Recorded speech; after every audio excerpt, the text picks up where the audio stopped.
नमस्कार मित्रों। तो कल एक न्यूज आई थी भोपाल दैनिक भास्कर से कि पांडुरना को क्या वापस छिंदवाड़ा में मिला दिया जाएगा। आज उसी न्यूज का विश्लेषण करते हैं और जानते हैं कि क्या है सच्चाई। कुछ दिन पहले या एक दो दिन पहले की बात है जब मुख्यमंत्री डॉक्टर मोहन यादव पहुंचे हुए थे बीना। क्योंकि जब पांडुरना जिला बना, मैयर उसके साथ जिला बना और मऊगंज जिला बना था। तो ये तीनों जिले बनने के बाद कई सारे ऐसे तहसील प्लेसेस थे जो अपने आप को जिले के लिए दावेदार बता रहे थे और उन्होंने जिले के लिए आंदोलन करना शुरू किया था। उसमें से एक था बीना।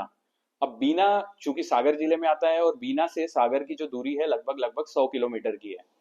तो वहां पे जो 100 किलोमीटर की दूरी के कारण वहां के लोगों को जो परेशानी हो रही थी उसके कारण वो लोग जिले की मांग कर रहे थे। अब मुख्यमंत्री ने ये तो क्लियर कर दिया कि अगले 2 साल तक मैं कोई भी जिला नहीं बनाऊंगा मध्य प्रदेश में, लेकिन उसके साथ उन्होंने एक और घोषणा की कि वे एक आयोग का गठन करेंगे जो सीमाएं हैं, जो बॉर्डर है जिले की, उसको तय करेंगे। तो पत्रकार बंधु ने कल छाप दिया कि भाई जिलों की संख्या कम भी होगी, जिलों की संख्या ज्यादा भी होगी। परंतु मुझे नहीं लगता कि ऐसा कुछ भी होने वाला है, क्योंकि जिला उन्हीं की सरकार ने बनाया था, उन्हीं पार्टी की सरकार ने बनाया था, तो उसको वो निरस्त तो नहीं करेंगे क्योंकि ऑलरेडी प्रक्रिया हो चुकी है। और जिला बनना कोई आसान काम तो होता नहीं है। जिला बनाने के लिए सीधे सीधे राज्यपाल के हस्ताक्षर होते हैं, कैबिनेट में इस पूरे प्रस्ताव को मंजूरी मिलती है, सारे तथ्य जांचे जाते हैं, उसके बाद जिला बनाया जाता है। तो हुआ यूं है कि बीना में 100 किलोमीटर की दूरी और कई ऐसी जगह हैं, जैसे मंडीदीप है भोपाल में, लेकिन वो भोपाल जिले में ना आते हुए रायसेन जिले में आता है, जो उसको उल्टा पड़ता है, जबकि भोपाल वहां से थोड़े ही दूरी पर है। तो ऐसे मध्य प्रदेश के अंदर कई सारे क्षेत्र हैं जिनका खुद का जिला मुख्यालय वहां से लगभग 100 किलोमीटर 80 किलोमीटर दूर है, परंतु दूसरा जिला वहां से 15 20 या 25 किलोमीटर दूर है। हरदा के आसपास भी ऐसे कई उदाहरण है।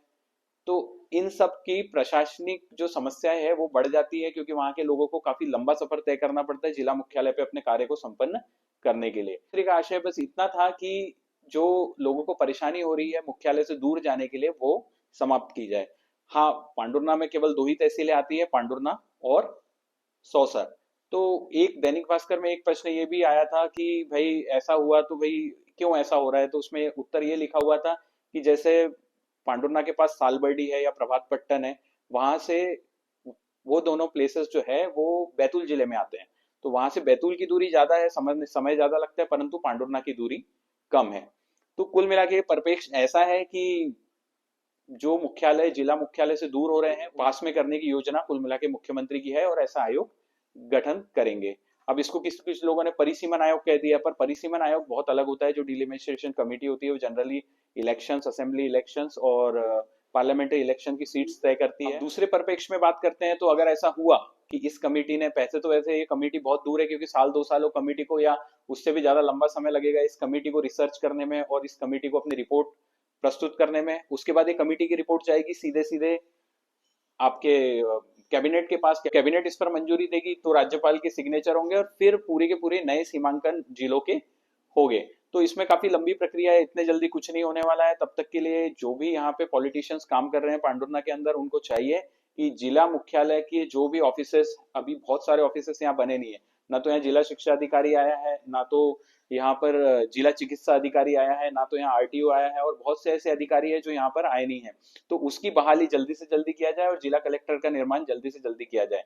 अब इन केस यदि ऐसा होता है कि हमारे जिले के साथ छेड़छाड़ की जाती है और उसे वापस छिंदवाड़ा में मिलाने की कोशिश की जाती है, तो पहली बात तो यह तथ्यात्मक रूप से गलत है।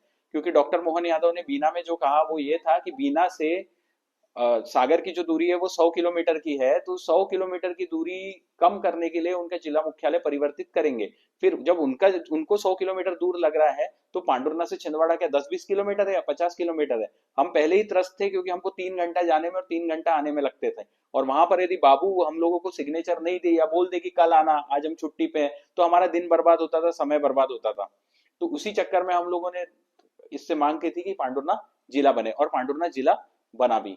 अगर ऐसी स्थिति उत्पन्न होती है कि इस जिले के साथ कोई छेड़छाड़ होती है, तो फिर जो सत्ताधारी दल है, जो विपक्षी दल है, जो राजनीतिक दल है, उनको इसका खामियाजा जरूर भुगतना पड़ेगा। और जनता फिर सजग होकर के खुद इस पूरे समस्या को अपने हाथ में लेकर के इसका निराकरण करेगी। तो हमें क्या करना है, अभी सिर्फ नजर बनाए रखना है। अगर ये समिति बनती है डबल से आपके बॉर्डर को रिकंस्ट्रक्ट करने के लिए या डिस्ट्रिक्ट्स को रिकंस्ट्रक्ट करने के लिए, तो हमें सिर्फ इतना नजर रखना है कि जब भी वो दावा आपत्ति मांगे या उनकी रिपोर्ट आने के बाद जो भी दावा आपत्ति आए, उसमें हम अगर हमारा नुकसान होता हुआ दिखे तो हम इसे बड़ी मात्रा में आपत्ति अपनी प्रस्तुत करें और अपना विरोध सशक्त रूप से दर्ज करें।